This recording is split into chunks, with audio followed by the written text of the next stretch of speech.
নমস্কার বন্ধুরা, আমি শ্রেয়া সিম্পল লাইফে একটা নতুন ব্লগ তোমাদের কাছে নিয়ে এলাম। আজ অনেক দিন পরই একটা ব্লগ তোমাদের জন্য তৈরি করলাম। মনকে অনেক শক্ত করে, অনেকটা নিজেকে গুটিয়ে, নিজেকে স্ট্রং করে রাখার চেষ্টা করছি। পথ চলতে হবে আমাদের, জানি দিনগুলো তো এইভাবেই কাটছে। আজকে 11ই জুলাই, আজকে আমার ছোট্ট কুটুসের জন্মদিন। এই প্রথমবার বাবাকে ছাড়া হয়তো যাচ্ছি কোনো জায়গায়। খুব কষ্ট হচ্ছিল কিন্তু তাও মনটাকে অনেকটা মানিয়ে নিয়ে যাচ্ছি। রাস্তা পেরিয়ে যাচ্ছে, পুরনো স্মৃতিগুলো খালি মনের মধ্যে যেন উঁকি মারছে। আজকে অনেক দিন পরই প্রথমবার গেলাম বাবাকে ছাড়া দিদির বাড়িতে। কথাগুলো ভয়েস বলতে বলতে আমার গলাটা হয়তো একটু কেঁপে যাচ্ছে, তার জন্য আমাকে ক্ষমা করো, কারণ একটু সময় তো লাগবেই বলো। আজকে কুটুসের জন্মদিন, দিদি অনেক রকম আয়োজন করে ছোট্ট কুটুসকে সাজিয়ে দিয়েছে।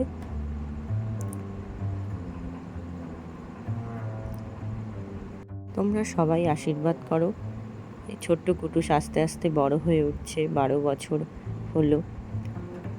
বাবাও জানি কোথার থেকে, যেখানে বাবা আছে সেখান থেকে নিশ্চয়ই আশীর্বাদ করছে। তোমরা সবাই আশীর্বাদ করো ওকে, যেন ভালো হয়, বড় হয়, ভালোভাবে পড়াশোনা করতে পারে।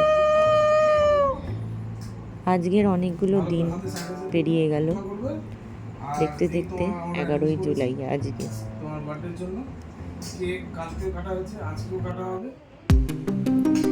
এটা তোমার গিফট দিয়েছে মা।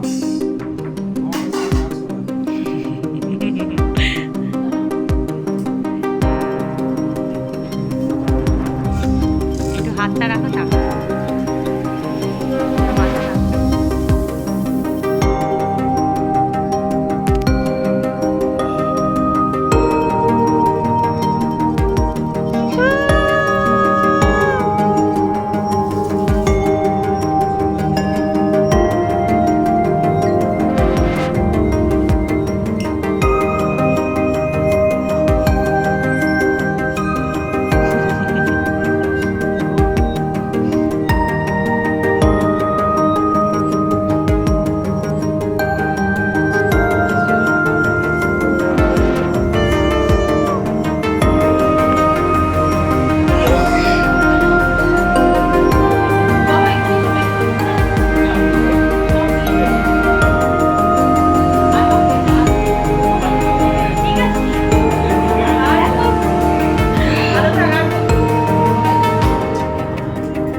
ছোট্ট করে একটা অনুষ্ঠানের মাধ্যমে কুটুসের জন্মদিনটা আমরা সবাই পালন করলাম। তোমাদের জন্য একটা ভিডিও তুলে ধরলাম, আশা করি তোমাদের ভালো লেগেছে। তোমরা যেখান থেকে আমার এই ভিডিওটা দেখছো সবাই ভালো থেকো, সুস্থ থেকো, আশীর্বাদ করো যেন সবাই ভালো থাকে, এই বলে শেষ করলাম। ধন্যবাদ।